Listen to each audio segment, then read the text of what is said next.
Hello and welcome to the King's Forum podcast show. I have a very special guest here today, Natasha. Hi, Natasha. Hi. Pleasure to have you on the show. Natasha is Pleasure an to be here. autism and LD advocate. She's here to spread some awareness on mental health, support work, and give a brief rundown of her career history. Natasha, have you got any more to add? Did I miss out anything? So I'm autism LD advocate, here to spread knowledge about autism, various learning difficulties, even people that are trying to get into the industry to give them some tips and, advice or what could help them and other people too. Cool. So what made you decide to pursue a career in care work? At the time, I was looking for a job and my friend suggested this job. So I went for the interview. When I got there, I liked the way the interviews are set up. So the residents who were living at the home, they were part of the interview too. So I got to know them, and then from there, took it from there. Cool. So what was your first job in care? Was that actual role? So I was support worker for a residential care home. We had 13 residents over there.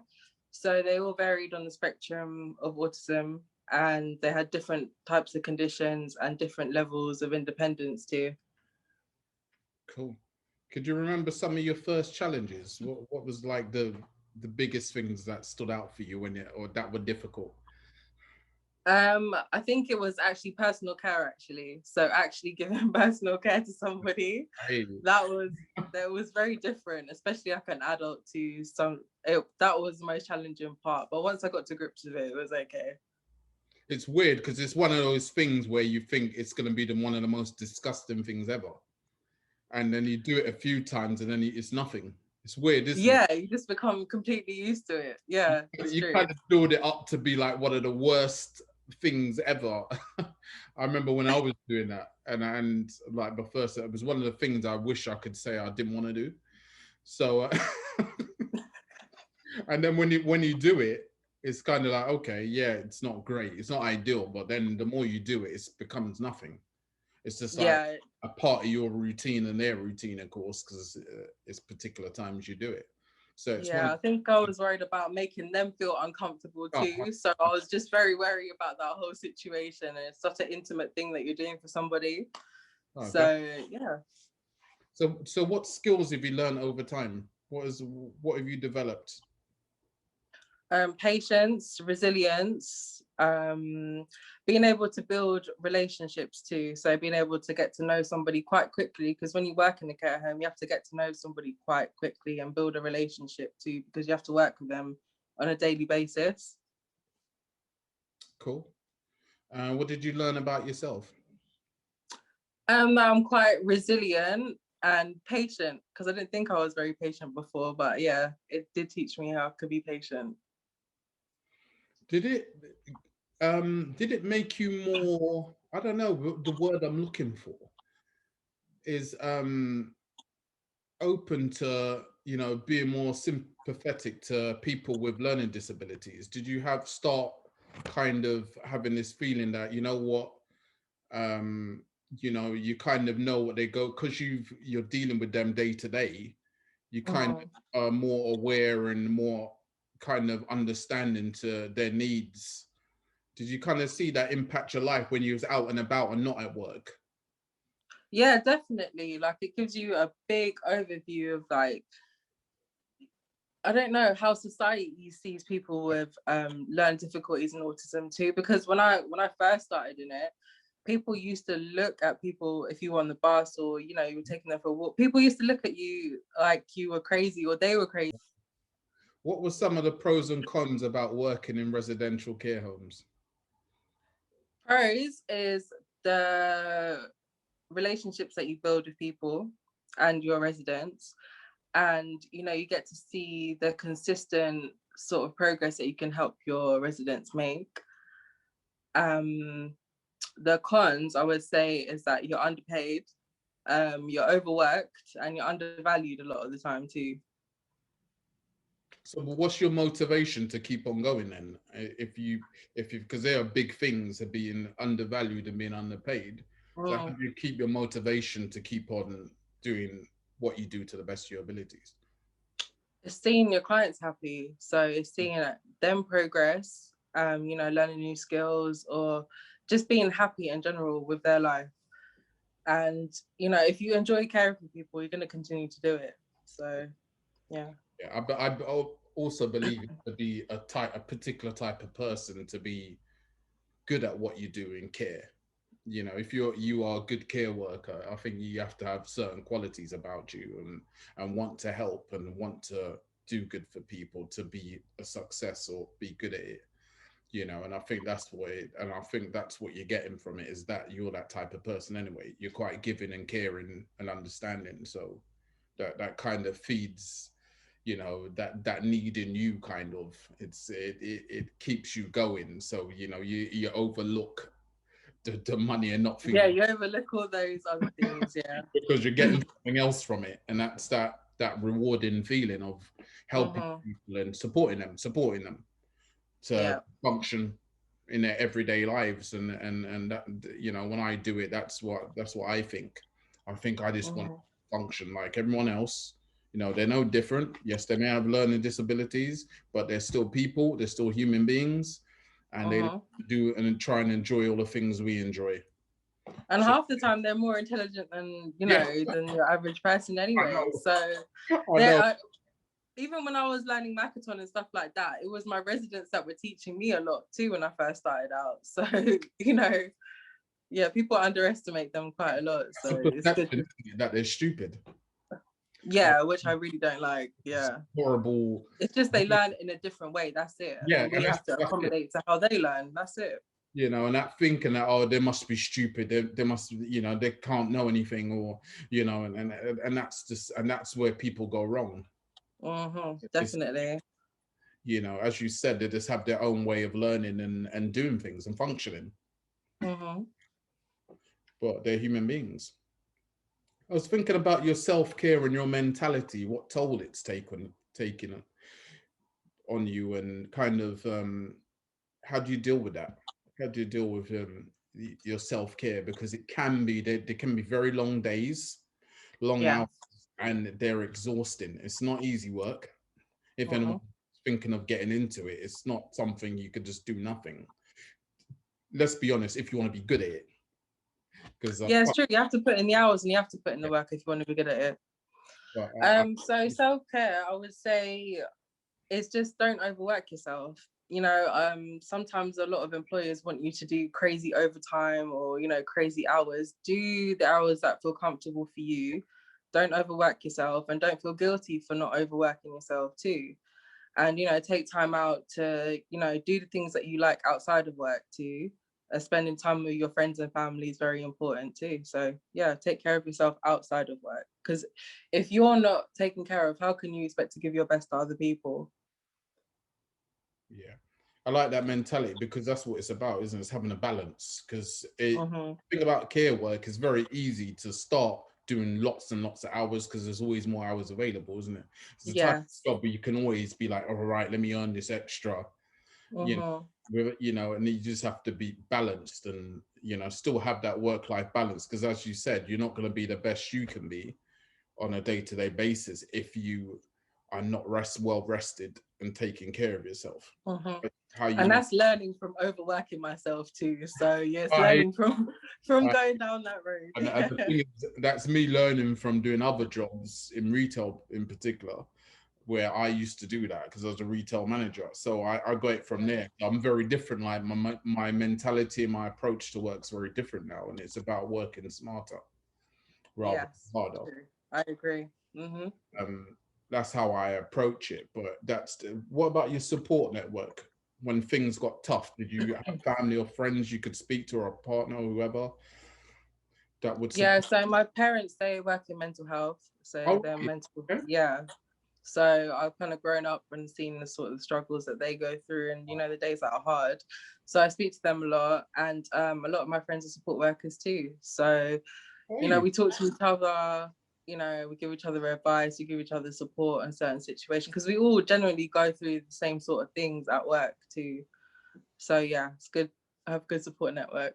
No, that's really important. That's really good. People that understand what you're going through. Yes. Yeah. That's really It's good true. network. Not just Mm-hmm. people you can talk to, but people that can be like, yeah, I know, I remember that. I remember how Mm-hmm. that was in those days, and you can be like, right, then this person understands. You know what? I just need to rant for the next 20 minutes or so and get this off Yeah. my chest, and then I'll be Mm-hmm. fine after that. And then I You can, always need you need people around you that you can vent to. It's important. yeah, you need to let go the day, don't you? Yes. You know, you And need, support working, you carry such emotional, like, it's like not emotional burden, but it's so much emotional labor that you do through the oh, day too.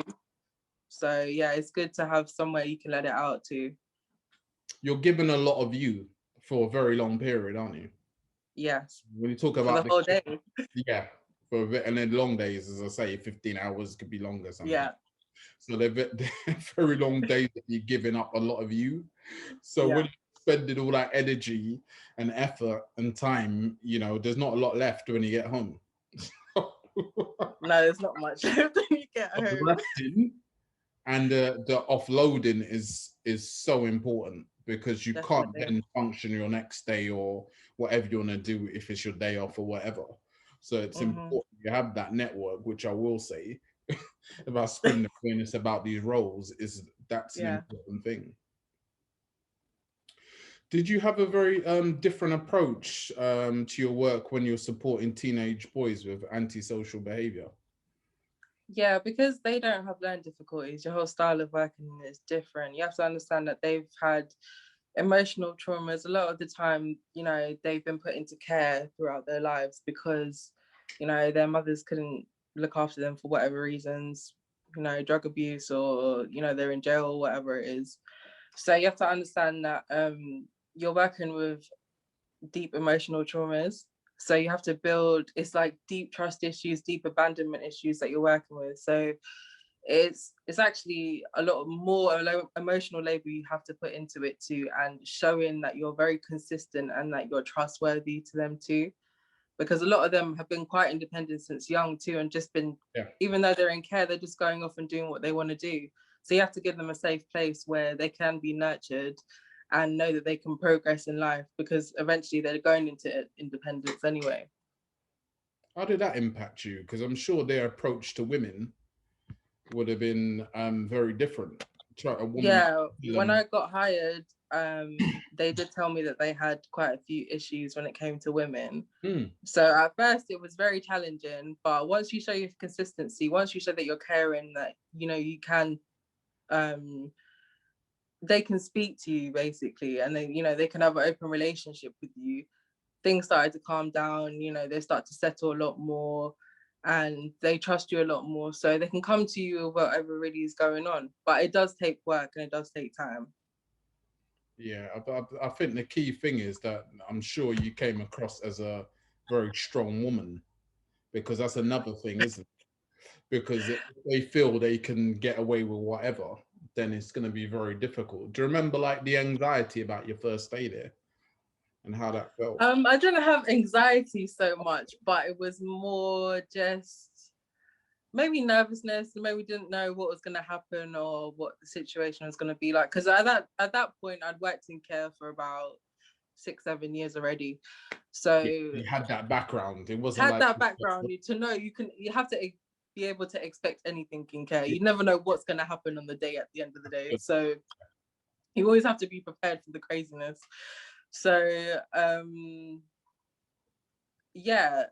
so you worked your way up to deputy manager level. How has your previous experience helped you in this role?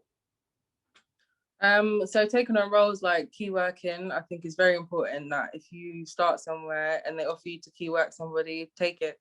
Gives you the experience. It's good to have on your CV. Any little extra sort of responsibilities that your manager asks you to do, I would say take them on and do it, because then you've had that. You've had that experience in that, without even, maybe not even doing a senior role, but you've had those experiences of actually doing the task that they've asked you to do. So I'll say, take on the extra little responsibilities, because it will pay off in the end, even if you're not getting paid at the time. Yeah, you're building your skill base up, aren't you? before you Yeah. the role, rather than you just get into the role and you're like, what am I doing? And Well, yeah. got to learn all these things. And when you're dealing with other staff members as well in a position of authority, it's better to have, like you did when you moved into dealing with the boys with antisocial behavior. You had that background already of care. It's like the same. You have something. You had some building blocks already before you took the role up. So Yeah. you need that. When I remember the same when I was going into management. Like I remember when I first went into management, I didn't have a lot of that experience behind me. I had the odd thing that I was responsible for, but the general managing people and stuff, I remember how difficult that was without that grounding and that experience behind you to then be learning on the job. It's very difficult and it makes it a lot harder. So yeah, definitely. I would always say that, that was great advice, try and do as much as you can. Yeah. Skill yourself before you take on a promotion. And do your research outside of work too. So yeah. So Advocacy LD, your Instagram account. Tell me a bit more about that. So I'm just spreading awareness, giving advice. I also teach a bit of Makaton on there. And yeah, so it's mainly for people with autism, people with different types of learning difficulties, parents, kids, support workers too, because I don't feel like a lot of support workers you don't really have a lot of background knowledge about what you're getting into before you come to a support worker. So it's just a bit of a bias of how to prepare yourself, or what to do within your role too. Cool. So what advice would you give people wanting to go into care work? I'll say prepare yourself for hard work. Don't think that it's an easy job, because it's not. Do your research before you start the job. So do your research ask your employer the different types of conditions you're going to be working with. So do your research in that sort of sense, and try and work out how you're going to get a work-life balance too at the same time too. Oh, definitely. I would say that also. That's great advice. What social platforms are you on, Natasha? So Instagram, so advocacy_for_LD, and my personal account's at Tasha Viren, which is TASHAVEEREN, and I'm on TikTok too, which is Natasha Viren. Cool. I need to check out the TikTok. I'm still working out TikTok, I'm still getting used to it.